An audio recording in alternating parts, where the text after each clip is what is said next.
اصغر صاحب کی خوش نصیبی ہے کہ انہوں نے اپنے بچے کو حافظ قرآن بنایا، عالم دین بنایا، مفتی بنایا۔ آج انہیں صلے کے طور پہ یہ بات ملی ہوگی کہ ان کے بچے نے یہ خواہش ظاہر کی ہوگی، ابا میری شادی پہ ڈول نہیں بجائے جائیں گے، ناچ گانا نہیں ہوگا، میری شادی پہ اگر کیا جائے گا آقا کی یاد کی پدم سجائی جائے گی، آقا کی عظمت کے نعرے بائے جائیں گے۔ اور اس کے سوا کیا ہے غلاموں کے پاس؟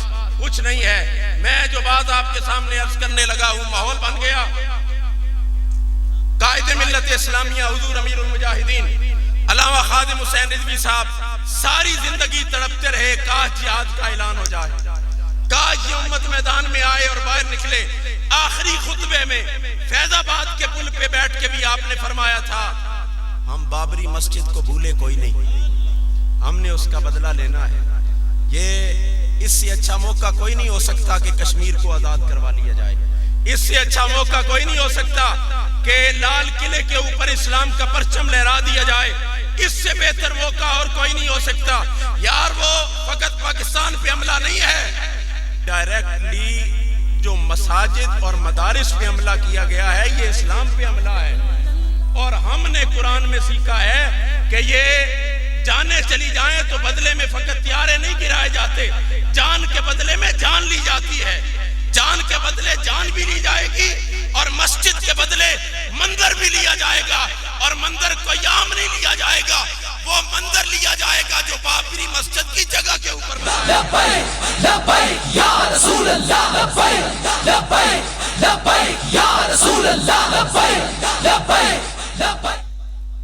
پریشانی کی بات کوئی نہیں۔ میں نے خطبہ میں آپ کے سامنے اللہ رب العزت کے کلام لا ریب سے جو مختصر سا حصہ تلاوت کیا، یہ مالک کا وعدہ، وَأَنْتُمُ الْأَعْلَوْنَ إِن كُنتُم مُؤْمِنِينَ، سر بلندی ہماری ہے، شان و شوکت ہماری ہے، عزت مقام و مرتبہ ہمارا ہے، لیکن کب؟ جب ہم صحیح معنوں میں حالت ایمان پہ موجود ہوں، جب ہم ایمانی پاور کے ساتھ، ایمانی طاقت کے ساتھ میدان میں اتر جاتے ہیں۔ کل کیا ہوا؟ میں نے اور آپ نے اپنی آنکھوں کے سامنے دیکھا، سوشل میڈیا پہ، پرنٹ میڈیا پہ، الیکٹرانک میڈیا پہ خبریں موجود ہیں۔ کیا پیغام؟ یہاں صرف اور صرف کل ایک ڈرون گرایا گیا، گراؤنڈ کے باہر فوڈ سٹریٹ کے اوپر فقط ایک ڈرون گرایا گیا۔ حالانکہ یاد رکھیے ہم اس حق میں نہیں ہیں کہ ادھر ہماری بہن عافیہ صدیقی امریکہ کی جیل میں ہو اور ہم یہاں پہ میچ کراتے پھریں، ہم اس حق میں نہیں ہیں کہ غزہ و فلسطین کے بچے کٹتے رہیں اور ہم یہاں پہ پی ایس ایل کرواتے رہیں اور پھر معاہدے ان کے ساتھ ہوں کے ایف سی اور پیپسی کے ساتھ کہ جو ادھر اسرائیلیوں کی سپورٹ میں کھڑے ہیں۔ نہیں نہیں، قوم کو اپنا مزاج بدلنا پڑے گا۔ میں نے اور آپ نے یہ باتیں قوم کو بتانی ہے کہ اب اپنا مزاج بدلے۔ آج موقع بن گیا نا۔ ہمارے ہیرو وہ نہیں جو میدان میں کرکٹ کھیلتے ہیں، ہمارے ہیرو ایم ایم عالم جیسے ہیں جو 1 منٹ میں 5 تیاروں کو گرا دیا کرتے ہیں۔